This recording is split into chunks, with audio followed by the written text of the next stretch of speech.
If you were a woman in 1914, the world was a very different place.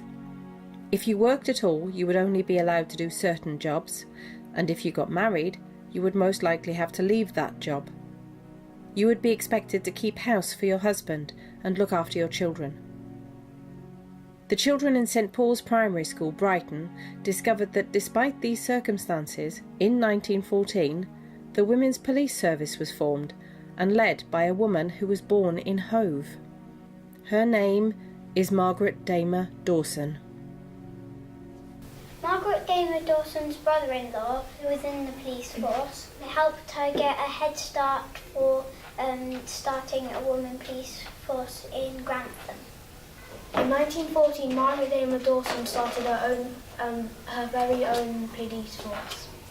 The police ladies weren't allowed to be police women for a long time until Margaret Damer Dawson went parading around the streets and they finally got the job. Margaret Damer Dawson set up a home for abandoned babies that weren't wanted. It's kind of like an orphanage, but like one of the first, but for babies. When she died, someone else carried on doing her job. And then it carried on for the past years, and then it's got up to this day. Life for women and children in this time was very hard. There were food shortages, and children faced severe punishments for any crime. Authority was feared. Some women, known as the suffragettes, had been campaigning for change, for women's right to vote. Margaret Damer Dawson joined the women police force. Women weren't allowed to vote. Women wanted equal rights to the men, but the men still wanted to be their own ways. So the women tried to fight against this, so nowadays they can vote. So lots of suffragettes that went to jail usually did the hunger strike to get out of jail and do more stuff that they were doing to get the right to vote. Very different 100 years ago, lots of people walking about, few horses. And this, I'm not sure which school it is, but it's a school in Brighton. So instead of the nice classroom that you've got now with tables and sit around, you'll be sitting at benches all standing up looking very formal. So, throughout history, even before 100 years ago, people thought it was important that law and order should be maintained, that people should behave properly. If they didn't, then they should be held to account and be made responsible for what they'd done wrong.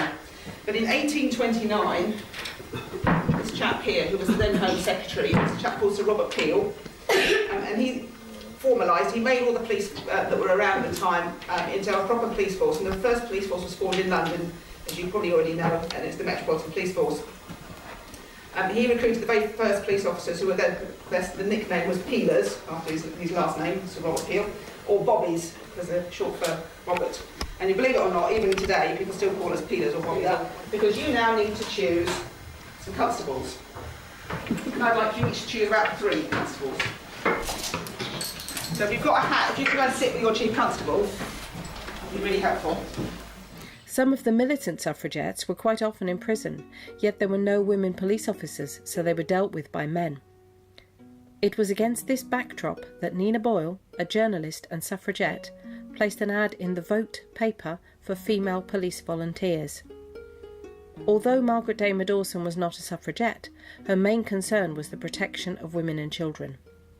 These two collaborated and formed the Women's Police Service together.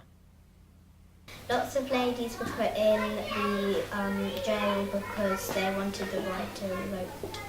Nina Boyle was a suffragette who helped people to get a vote and become a police woman. Margaret Damer Dawson trained with the Metropolitan Police in London before taking up her position as Commandant in Grantham. Accompanying her was her second-in-command, Mary Allen.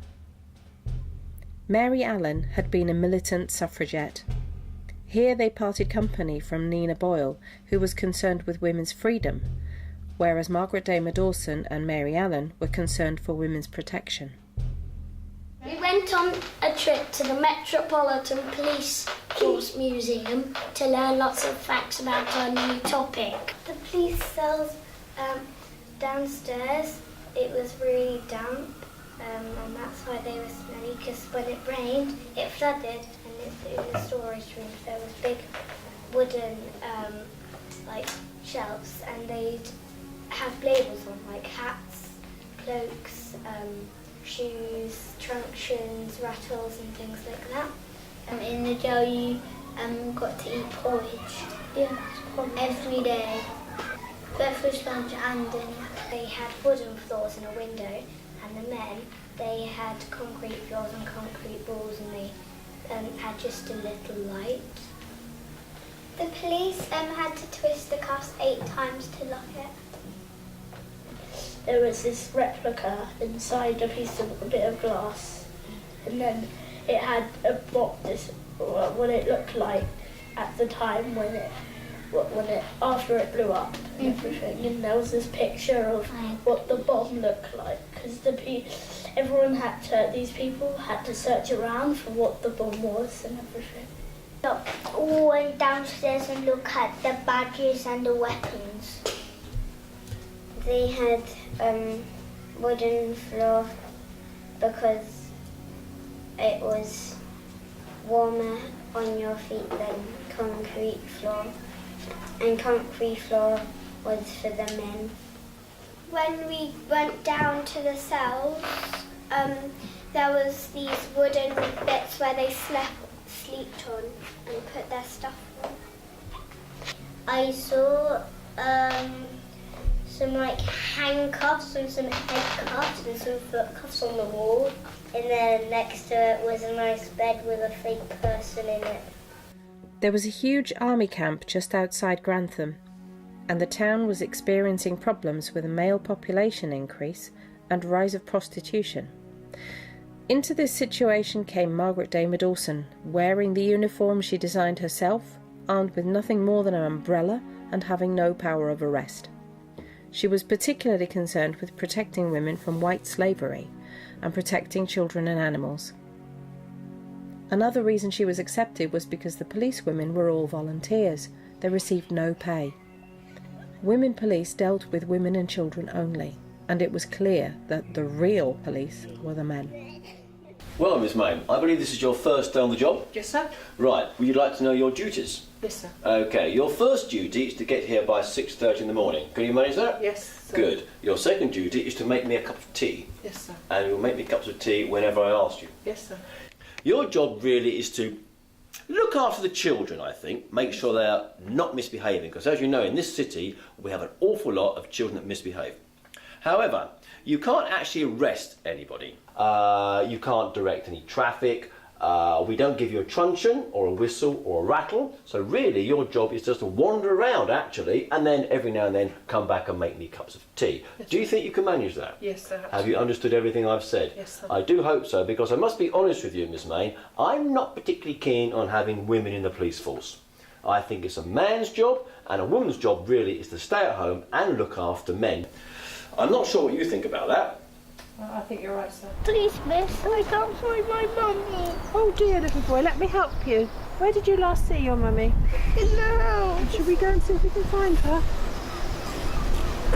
I dare you to steal an apple. No, I don't want to. I'll get in trouble.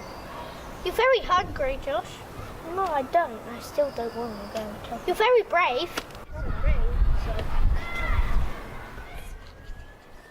Oi!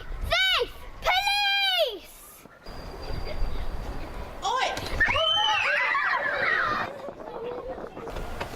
You, you're in so much trouble.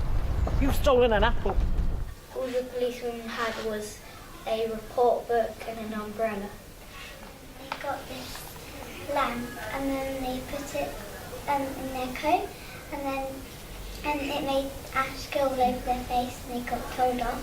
The police all had really hard hats, so they could stand up if they were really small, so they could see in the crowds and see what's going on. The first women police were only allowed to deal with women and children.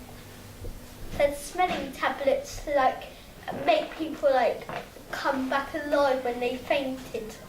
Policewomen also had a little trunk shawl so they could fit it in their handbag, because all they got was a handbag, sometimes in an umbrella. Margaret Damer Dawson's pioneering spirit had paved the way for other women. The first policewoman to be given the power of arrest was Edith Smith, based in Grantham. She trained with Margaret Damer Dawson in London, and her job was as and when needed, so she didn't actually have any days off.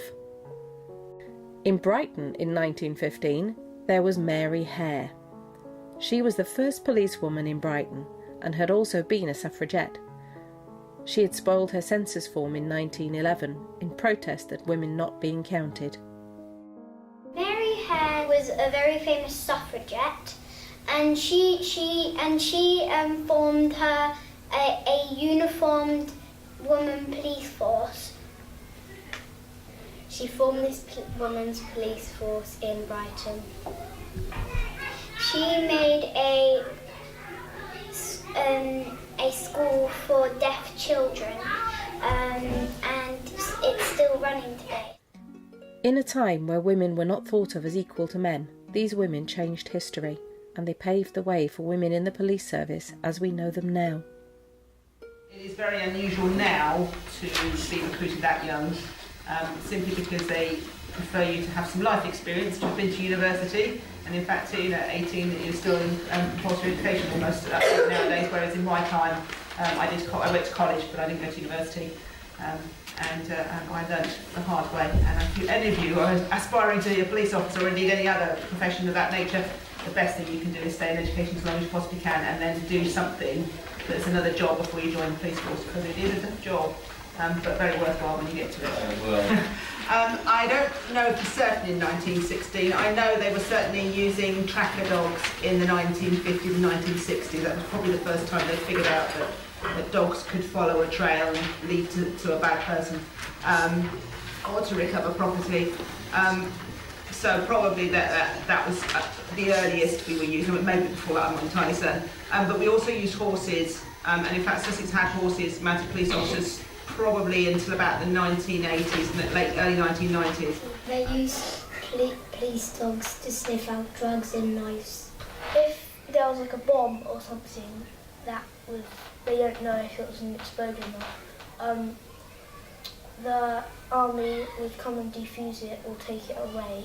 The dogs that they usually used were German Shepherds because they're very strong and they have an amazing sense of smell. Police horses were used in festivals or parades where cars couldn't go, so then they could get a better view of things. There was this thing that PC Claire had on her tag. It was like this pepper thing that it sprayed in the criminal's eyes to stop them from doing something. All women were expected to wear a skirt, and in fact when I joined the police, this was 28 years ago, we weren't allowed to wear trousers. We still had to wear a skirt. The only time we were allowed to wear trousers if we went to something called football duty, which is when the Seagulls were playing, I used to go and stand at what was the old football ground, and we were allowed to wear trousers for that, and on nights because it was cold, but the rest of the time we had to wear a skirt. And were we treated better than the men?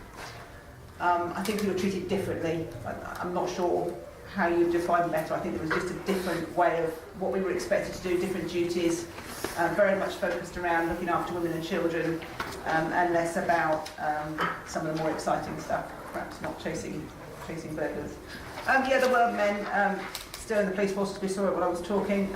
There were less of them, and in fact after both wars that the women gradually drifted back to their homes and their other jobs if they had them, rather than staying in the police force. It wasn't until the sort of 1950s, 60s before that then became more the norm for women to be in the police force. They had a whistle and some smelling salts. To be fair, we wouldn't be where we are, we wouldn't be in police today if it hadn't been for the pioneer women of the 1900s. They did a cracking job in very difficult circumstances. Today there are a huge variety of jobs in the police, and women can do all of them. But it had to start somewhere. Nina Boyle, Mary Allen, Edith Smith, Mary Hare. All incredible women, all doing a very difficult job, swimming against the tide and against popular opinion, to help create the world we live in today. and Margaret Damer Dawson began it all, simply with the conviction that she was doing the right thing.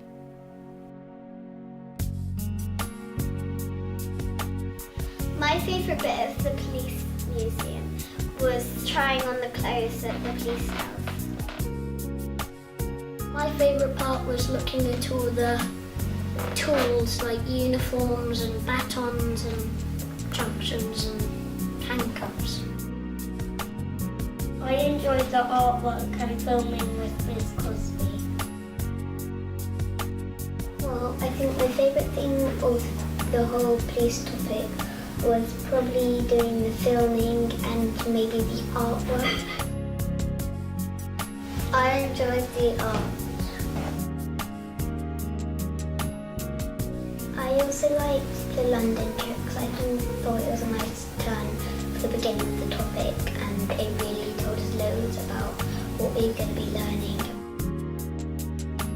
My favourite part of the whole thing, which is really hard to choose from because we had a really nice time on this project, is probably the filming because I love being filmed and I love having lines or acting to do.